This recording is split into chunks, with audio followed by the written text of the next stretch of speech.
How are you doing? So I have here in front of me the Teclast X98 Plus 2. Now this is a new version that has been slightly revised, but it still has the same specs as the first model and the 3G model. It's still powered by the Atom X7 Z8300, 4 gigabytes of single channel, 1600 megahertz RAM, 64 gigabyte eMMC.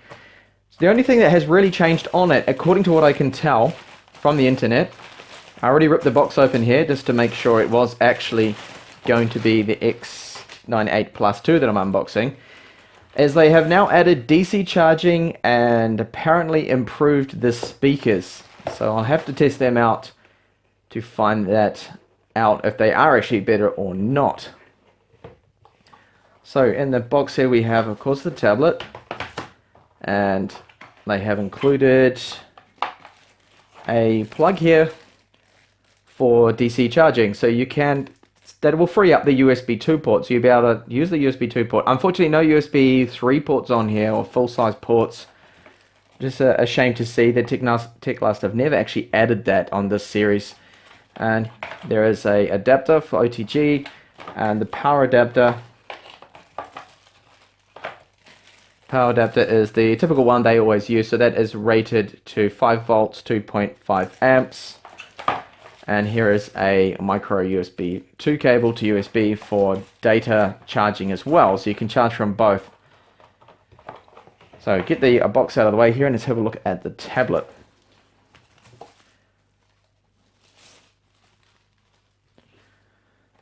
Alright, okay, those bezels look bigger, don't they? Have we just gone a step backwards, have we, Teclast? Okay. So the build of it, you can see that the back of it has a rear metal housing and that grey color they've used on their previous tablets. We can see the two speaker grills now are different there. And along the side, we have plastic buttons for volume up and down. The fit and finish seems, hopefully you can see that on the camera, a little rougher than normal actually. So perhaps maybe this is why they have revised the design. Perhaps this is cheaper for Teclast to produce. Not really too sure. So now we have all the ports and everything now on the top of the tablet there. So there is a rear 2 megapixel camera. That used to be 5, but they downgraded that. Could be cost savings. We've got micro USB.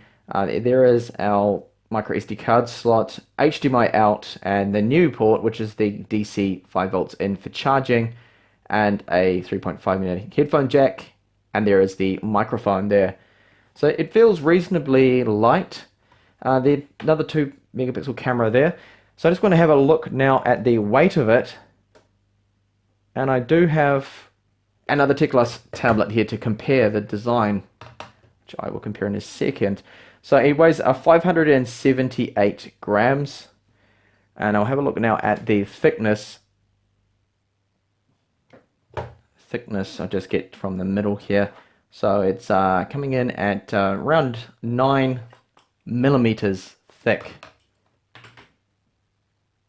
And here is the Teclast X98 Air 3. Now this has the same exact build and look as the X98 Plus, the first model. And I can see already that I think I prefer this one. You see the difference there with the bezels. They are actually smaller, or they look smaller. I'm going to measure them too, just to make sure.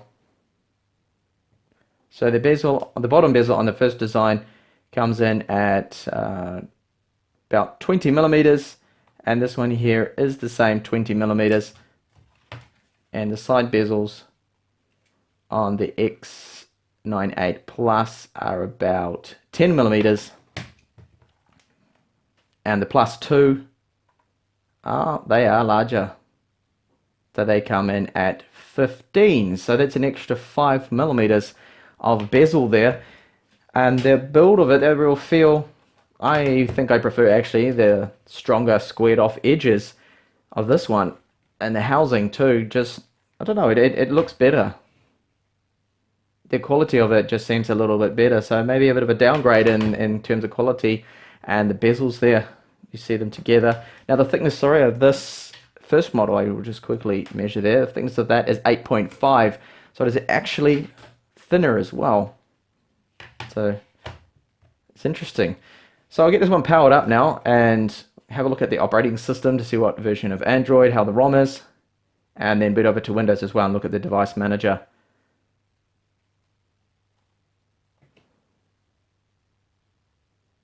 So there we go, it's got the typical Teclast boot screen. I'll just select Android. Okay, so first setup's coming up with all the different Android languages you get, so all the languages basically that you can think of are there. So just get into this. This screen, of course, is a 9.7-inch 4x3 Retina screen, which is the original, the Apple Air screen actually. It's the same one. And it looks like they haven't improved on the gap between the digitizer panel and the IPS panel below. That seems the same to me.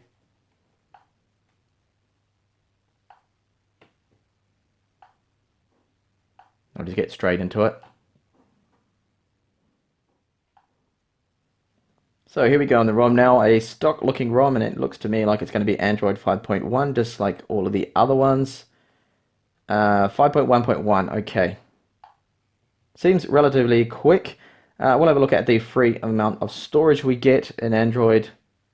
So that is 15.18 free.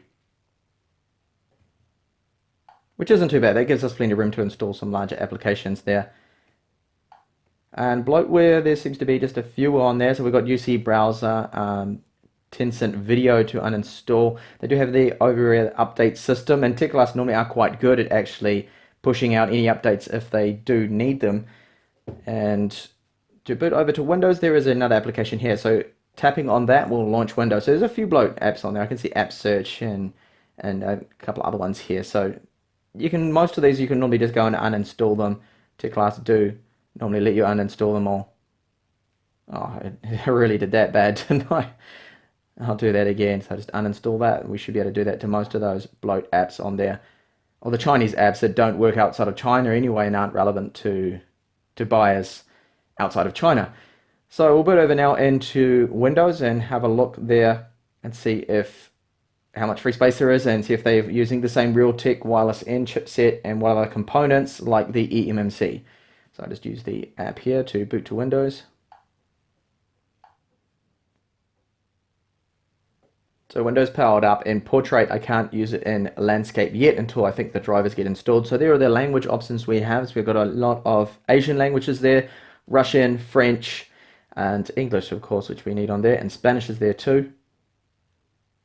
So plenty on the image. Often we don't see that many languages. So I'll just quickly go through all this and get Windows 10 set up. And now Windows has decided it wants to go over into Landscape. So I'll flip it around.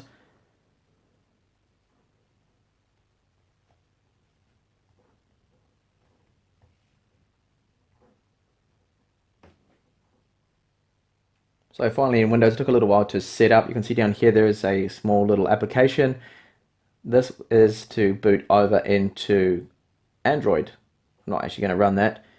I'll have a look now and System, and then over into the Device Manager.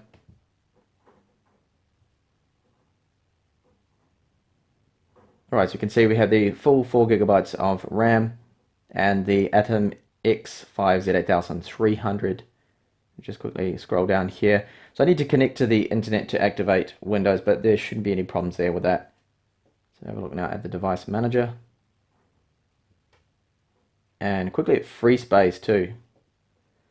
So we've got 22.8 GB free on first boot.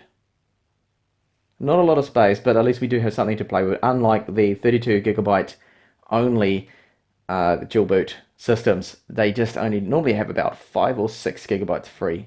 At least with 64 you'll get a little bit more there. So the disk driver is a Hynix HCG8E. So there's a proper brand, so hopefully they will have some good speeds. I will benchmark that out in my review and check out and see how fast that is. And as expected, it is using the Realtek, that's a wireless N 2.4 GHz single band.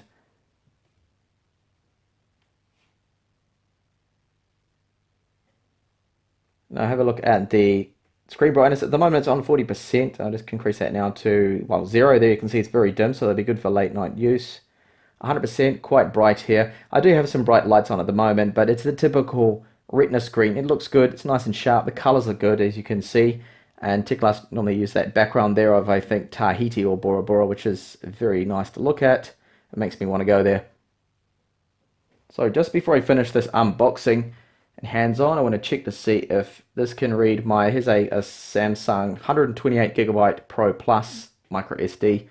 See if this can read it. Should have no problems.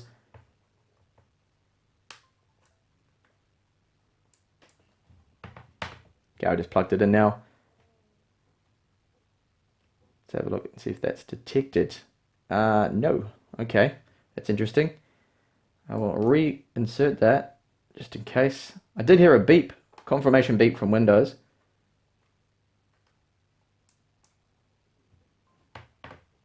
There we go. Okay, I just had to put it back in there. So it is detecting that, which is good to see.